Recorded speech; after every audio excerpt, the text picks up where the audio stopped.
نگاہوں میں ورفتگی لیے وہ اسے دیکھ رہی تھی۔ بلا شبہ وہ وجاہت کا شاہکار تھا۔ تم اتنے ہینڈسم کیوں ہو علی؟ وہ مسکراتے ہوئے پوچھ رہی تھی۔ زرحان کے لبوں پر مسکراہٹ پھیل گئی۔ یہ بھی تو ہو سکتا ہے کہ تمہاری قریب کی نظر خراب ہو۔ مسکراہٹ دباتے ہوئے زرحان نے سنجیدگی سے کہا، ویری فنی۔ اب تم مزید تعریف کروانا چاہ رہے ہو کیا؟ کہتے ہوئے علیزہ کھلکھلائی تھی۔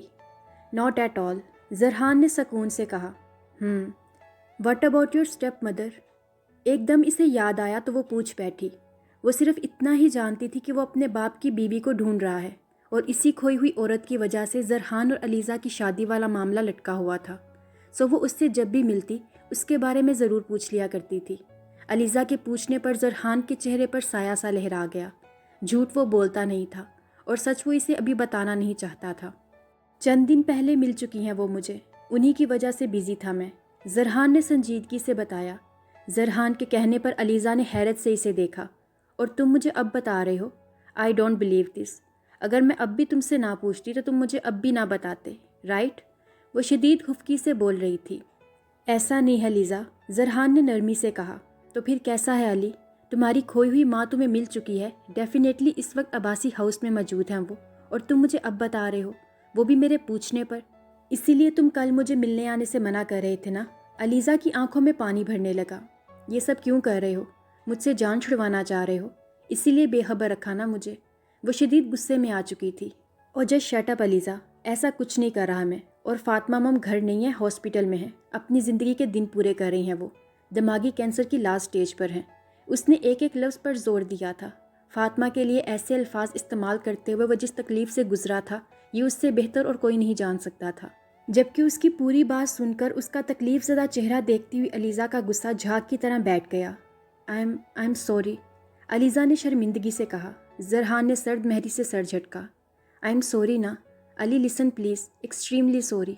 اسے رخ موڑے بیٹھے دیکھ علیزہ نے اس کے بھاری ہاتھ پر اپنا ہاتھ رکھا۔ وہ ناراض ہو جاتا تو اس کی جان پر بننے لگتی تھی۔ Sorry for what Alizeh? تم نے پوری بات سنے بنا ہی مجھے بلیم کیا ہے، اور مجھے یہ بات بالکل اچھی نہیں لگی۔ میں اسٹریٹ فارورڈ انسان ہوں، اور یہ بات تم بھی بخوبی جانتی ہو۔ جس دن مجھے تم سے جان چھڑوانی ہوئی میں تم سے صاف لفظوں میں کہہ دوں گا، زرحان نے سختی سے کہا، جبکہ اس کے یوں بیگانگی بھرے انداز پر علیزہ کا دل کٹ گیا۔ علی پلیز، تم ایسے بیہیو مت کیا کرو، میری جان نکلنے لگتی ہے۔ بے بسی کے شدید احساس تلے وہ رو پڑی۔ زرحان نے سنجیدگی سے روتی ہوئی علیزہ کو دیکھا۔ اور اگر میں تمہیں نہ ملا تب کیا کرو گی؟ مضبوط لہجے میں کہتے ہوئے اس نے علیزہ کی آنکھوں میں دیکھا۔ پل بھر کو اس کی جھلمل کرتی آنکھیں ویران ہوئی تھیں۔ پھر جب وہ گویا ہوئی تو اس کے لہجے میں چٹانوں کی سی سختی تھی۔ جان لے لوں گی تمہاری، زرحان کی شہد رنگ آنکھوں میں دیکھتی وہ بھی سنجیدگی سے کہہ رہی تھی۔ واقعی زرحان علی عباسی کی جان لے لینا اتنا ہی آسان ہدف ہے کیا؟ وہ جیسے اس کا مذاق اڑا رہا تھا۔ مجھے چیلنج مت کرو، جب میں اپنی جان لے سکتی ہوں تو تمہاری بھی لے سکتی ہوں مسٹر زرحان علی عباسی، علیزہ بھرپور سنجیدگی سے کہہ رہی تھی۔ زرحان ہولے سے مسکرا دیا۔ تمہیں میری باتیں مذاق لگ رہی ہیں؟ یقین نہیں آ رہا؟ آنکھوں میں جنون لیے وہ تلخی سے پوچھ رہی تھی۔ زرحان نے آہستگی سے کندھے اچکائے۔ علیزہ نے ایک نظر زرحان کے غیر سنجیدہ چہرے کی طرف دیکھا، پھر اگلے ہی پل پھرتی سے ٹیبل پر پڑی چھری اٹھا کر اپنی بائیں کلائی پر پھیر لی۔ یہ سب اتنا اچانک ہوا تھا کہ زرحان دیکھتا ہی رہ گیا۔ اگلے ہی پر اس نے سرد سے علیزہ کی کلائی تھامی تھی۔ علیزہ پاگل ہو تم، زرحان چلایا۔ ارد گرد کے لوگ ان کی طرف متوجہ ہونے لگے۔ ہاں میں پاگل ہوں، تمہارے لیے پاگل ہوں Zarhan Abbasi, because I love you. روتے ہوئے وہ بھیگے لہجے میں کہہ رہی تھی۔ تکلیف کی شدت سے اس کی آنکھیں لال ہونے لگی۔ زرحان نے ٹیبل پر رکھے ٹیشوز جلدی سے بھل بھل نکلتے خون پر رکھے اور اسے ایک بازو کے حلقے میں لیے باہر کی طرف بڑھا۔ اس کے کندھے پر سر ٹکائے وہ اس کے ساتھ چل رہی تھی۔ مجھے چھوڑنے کی بات کبھی مت کرنا، ورنہ تمہیں بھی ختم کر دوں گی اور ہمارے درمیان آنے والے کو بھی، سمجھے تم؟ بنا لوگوں کی پرواہ کیے وہ اونچی آواز میں چلا رہی تھی۔ زرحان نے ایک سخت نگاہ اس کی بند ہوتی پلکوں پر ڈالی اور اگلے ہی پل بنا وقت ضائع کیے اسے بازو میں بھر کر بھاگتا ہوا باہر نکل آیا۔ خون بہت تیزی سے بہہ رہا تھا۔ اس کے علیزہ کو گاڑی میں ڈالتے ہی سچویشن کو سمجھتے ہوئے داد بخش نے فل سپیڈ سے گاڑی آگے بڑھائی تھی۔ علیزہ بے ہوش ہو چکی تھی، جبکہ زرحان خود پر ضبط کیے چلتی سڑک کو دیکھ رہا تھا۔ علیزہ کے جذباتی پن پر اس کا خون کھول رہا تھا۔ وہ کچھ نہ بھی صحیح مگر زرحان کے لیے ایک اچھی دوست ضرور تھی۔ اسے اسٹریچر پر لٹاتے ہوئے اس کے زرد پڑتے چہرے کو دیکھتے ہوئے ایک پل کو زرحان عباسی کا دل ڈوبا تھا۔ اگر اسے کچھ ہو گیا تو؟ اس تو کے آگے بہت سے سوالیہ نشان تھے، زندگی بھر کے لیے ایک اور پچھتاوا، ایک اور اپنے کی جدائی۔ وہ دکھتے سر کو مسلتے ہوئے بے تابی سے کوریڈور میں ٹہل رہا تھا۔ علیزہ کا ٹریٹمنٹ سٹارٹ ہو چکا تھا، خون بہت زیادہ بہہ چکا تھا۔ یہ علیزہ کی خوش نصیبی ہی تھی کہ داد بخش کا خون میچ کر گیا تھا۔ بروقت خون مل جانے پر اس کی جان بچ گئی تھی، ورنہ جس بے دردی سے اس نے اپنی کلائی ادھیڑ ڈالی تھی، اگر خون نہ ملتا تو وہ اپنی جان سے ہاتھ دھو بیٹھتی۔ جس وقت اسے ہوش آیا گھڑی رات کے 9 بجا رہی تھی۔ داد بخش فوری طور پر اس کی طرف بڑھا۔ اب کیسا محسوس کر رہی ہیں آپ؟ وہ نرمی سے دریافت کر رہا تھا، جانتا تھا کہ زرحان علیزہ سے خفا ہے، وہ اس کی طرف پیش قدمی نہیں کرے گا۔ بہت برا محسوس کر رہی ہوں، کیونکہ میں یہی سوال علی سے ایکسپیکٹ کر رہی تھی۔ علیزہ نے صاف کوئی کا مظاہرہ کیا۔ داد بخش پھیکی ہنسی ہنس دیا۔ سائیں، داد بخش نے صوفے پر بیٹھے زرحان کو پکارا جو زمین کو گھو رہا تھا۔ مجھے اس سے کوئی بات نہیں کرنی بخش، اس سے کہو سکون سے لیٹی رہے۔ زرحان نے بیگانگی سے کہا۔ علی میری بات سنو پلیز۔ علیزہ نے اسے بے بسی سے پکارا۔ داد بخش چپ چاپ روم سے باہر نکل گیا۔ تم کیا سننا چاہتی ہو علیزہ؟ سنانے کو باقی ہی کیا ہے؟ آج جو تم نے اتنی چھوٹی سی بات پر یہ سو کوڈ لیلا والی حرکت کی ہے، اس سے کیا ثابت کرنا چاہتی تھی تم؟ حد سے زیادہ مایوس کیا ہے تم نے مجھے آج۔ یقین نہیں آ رہا کہ تم جیسی ایجوکیٹڈ لڑکی ایسی جذباتی حرکت کر سکتی ہے، وہ بھی ایک پبلک پلیس پر۔ انبلیویبل۔ وہ شدید غصے میں بولتا چلا گیا۔ علیزہ رونے لگی۔ تم میری بات کو سیریس نہیں لے رہے تھے علی، اس لیے میں نے… زرحان نے اس کی بات کاٹ دی۔ اس لیے تم نے مرنے کا فیصلہ کر لیا، رائٹ؟ اتنا ہی آسان ہے تمہارے لیے خود کو ختم کر لینا، یا شاید کسی کو بھی ختم کر دینا۔ تم تو کچھ بھی کر سکتی ہو Aliza Jafri, you are such a great woman. وہ جیسے اس کا مذاق اڑا رہا تھا۔ علیزہ کی آنکھوں کی نمی بڑھنے لگی۔ تم بہت ظالم ہو علی، میں یہاں مر رہی ہوں اور تمہاری ناراضگی ختم نہیں ہو رہی۔ وہ روتے ہوئے تکلیف زدہ سی بولی۔ تو کیا مجھے خوش ہونا چاہیے؟ زرحان اس کے قریب آیا۔ ہاں، خوش ہی ہونا چاہیے تمہیں۔ خوش ہونا چاہیے کہ ایک لڑکی تمہارے لیے اتنی پاگل ہے کہ اپنی جان دے سکتی ہے تمہارے لیے۔ اپنے ڈرپ لگے ہاتھوں سے اس کا گریبان پکڑ کر بولتی وہ پاگل ہو رہی تھی۔ علیزہ پلیز پاگل پن مت کرو یار، کیوں بچی بن جاتی ہو تم؟ زرحان نے نرمی سے اپنا کالر اس کے ہاتھوں سے چھڑوایا۔ اس کی حالت کے پیش نظر وہ اپنا لہجہ نرم کر چکا تھا۔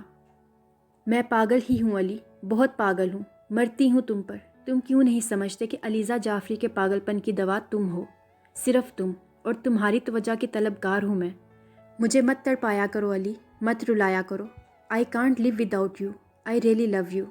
اس کے سینے سے لگی وہ بلکتے ہوئے اپنی محبت کا اعتراف کر رہی تھی۔ زرحان لب بینچے چپ چاپ اس کی سسکیاں سنتا رہا۔ علیزہ اسٹاپ ویپنگ یار۔ اس کے بال سے ہلاتے ہوئے وہ دوسری بار خود کو بے بس محسوس کر رہا تھا۔ پہلی بار ایسی ہی بے بسی اس نے 16 سال پہلے محسوس کی تھی۔ تب بھی وہ سچ بولنا چاہتا تھا، مگر دل سے مجبور ہو کر چپ رہا تھا۔ تب وہ اپنے باپ کو کھونا نہیں چاہتا تھا، اور آج بھی وہ سچ بولنا چاہتا تھا، اسے سب بتا دینا چاہتا تھا، مگر اسے سچ بتا کر وہ اسے کھونا نہیں چاہتا تھا۔ وہ دنیا میں کہیں بھی رہتی، بھلے ہی اس سے جتنی مرضی دور رہتی، مگر کم از کم زندہ تو رہتی۔ مگر سچ بتانے کی صورت میں علیزہ شاید خود کو نقصان پہنچانے سے بالکل دریغ نہ کرتی۔ اس کے آنسو زرحان علی عباسی کی شرٹ کو بھگو رہے تھے۔ دفعتاً اسے محرم کا خیال آیا تھا۔ دل میں کچھ شور سا ہوا تھا۔ وہ نامحسوس طریقے سے اس سے دور ہوا۔ محرم کا بے ریا چہرہ اس کی شہد رنگ آنکھوں میں گھوم کر رہ گیا۔ زرحان نے اسے واپس بیڈ پر لٹایا اور خود سرد سے باہر نکل آیا۔ داد بخش باہر اسی کا منتظر تھا۔ ڈاکٹرز کیا کہہ رہے ہیں؟ زرحان نے سنجیدگی سے پوچھا۔ ڈسچارج سلپ بنوا لی ہے میں نے، ڈرپ ختم ہوتے ہی لے جا سکتے ہیں ہم بی بی کو۔ داد بخش نے ہولے سے جواب دیا۔ 10 بجنے والے ہیں بخش، محرم میرا انتظار کر رہی ہوگی۔ زرحان کے لہجے میں بے چینیاں گھلی ہوئی تھی۔ آپ چلے جائیں سائیں، علیزہ بی بی کو میں ڈراپ کراؤں گا۔ داد بخش نے اس کی مشکل دور کرنا چاہی۔ علیزہ کو بھی چھوڑ کر نہیں جا سکتا بخش، اس کی کنڈیشن ایسی نہیں ہے۔ کہتے ہوئے زرحان نے اپنے بالوں میں ہاتھ پھیرا۔ وہ علیزہ کے لیے حقیقتاً پریشان ہو چکا تھا۔ لیکن سائیں، یہاں سے نکلتے نکلتے بھی 11 بج جائیں گے، پھر علیزہ بی بی کو گھر بھی ڈراپ کرنا ہے، ٹائم زیادہ ہو جائے گا، آپ چلے جائیں۔ بخش نے نرمی سے اس کے کندھے پر ہاتھ رکھا۔ زرحان کا دل محرم کی طرف ہمکنے لگا۔ صبح سوتے ہوئی محرم کو دیکھ کر وہ جو گھر سے نکلا تھا، ابھی تک دوبارہ گھر نہیں جا پایا تھا۔ تم گھر سے ڈرائیور کو بلاؤ جلدی، اس کو بولنا گاڑی لے کر آئے۔ کچھ سوچتے ہوئے زرحان نے داد بخش کو کہا اور خود دوبارہ علیزہ کے پاس چلا آیا۔ پھر جب تک اس کی ڈرپ ختم ہوئی، ڈرائیور گاڑی لے کر آ چکا تھا۔ زرحان نے علیزہ کو بازو کے حلقے میں لے کر سہارا دیا تھا اور اسے لیے ہاسپٹل کی عمارت سے باہر نکل آیا۔